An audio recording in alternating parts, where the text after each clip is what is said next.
Do you believe in free will? Our answer to that question isn't simply philosophical fodder.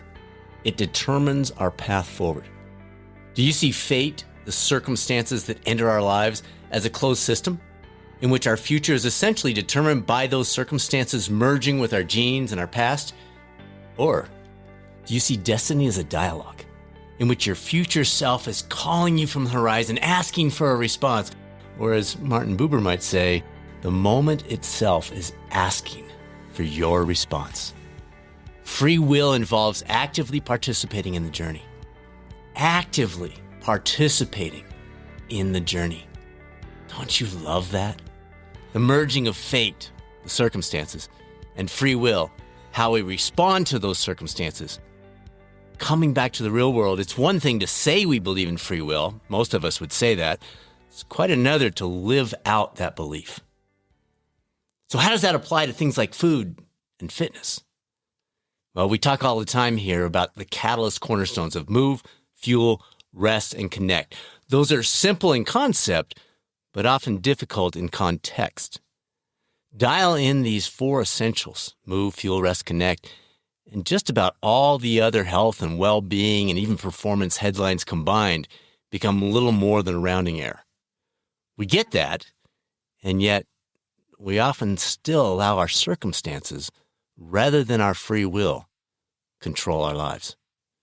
For example, let's say we have a solid fueling foundation when we're at home. Then a business trip comes up or a series of dinner meetings throws us off. Between airport food and client dinners, what can you do? This is the exact moment where fate presents circumstances and our free will decides whether we will participate. That question, what can I do, is precisely the right question. It's relatively easy to pack healthy snacks, and almost every airport now offers a plethora of healthy food options if we look. Dinner meetings? Balance, not perfection. Enjoy while also engaging your free will. We can access smart options early in the day and consider readily available strategies in that dinner when we're sitting there. Dressing on the side, a single glass of wine, skip the empty calorie bread, smaller portion options. You get the idea. You know the drill. It's when we give up. It's when we say, well, what could I do? Instead of what can I do? Or maybe you're in a really good fitness routine, regularly integrating whatever your activity of choice is into your weekly rhythm. Then we get injured, head out on vacation, or have a business trip similar to what I noted above. Those are significant barriers. What can you do? Again, this isn't the absence of choice, but rather the invitation to choose differently. Trips? Pick a hotel with a gym. That's so readily available these days. Pack your shoes and schedule it like any other meeting. Then modify your routine rather than hitting the eject button. Okay, you can't do all the things you might do when you're in your home setting, when you have your regular rhythm going on. But that doesn't mean hit that eject button. We modify. We maintain most of our established fitness for 7 to 10 days if we include a little bit of stimulus along the way. So, okay, I can't hit the gym for an hour, but could I nail a 30-minute session most days? Perfect. Adapt, don't abort. Along the way, look for expanded opportunities for steps, standing, and stairs. Injured? Y'all know I am well acquainted with this one. Can't run? Then bike or swim. No bike? Elliptical swim or row.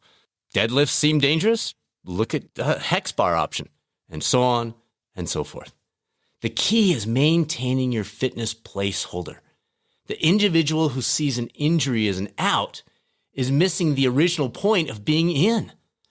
Remember, it is so much easier to stay in shape than to get in shape.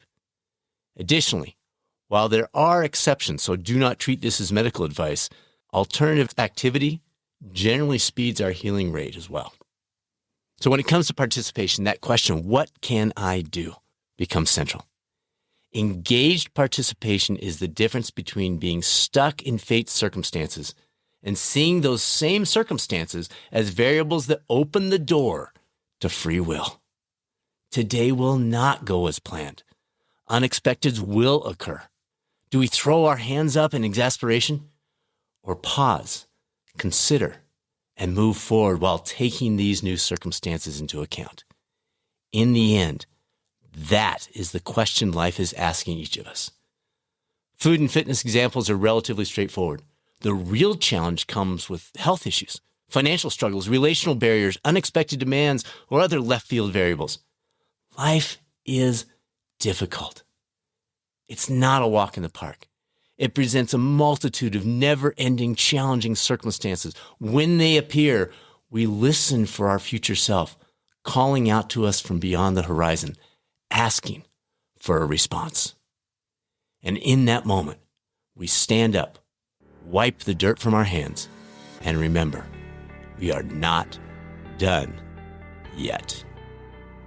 Thank you for joining us for this special episode of the Coaching Lab podcast. If you're new to the podcast, my name is Dr. Brad Cooper of Catalyst Coaching, and allow me to be the first to welcome you to the Catalyst community.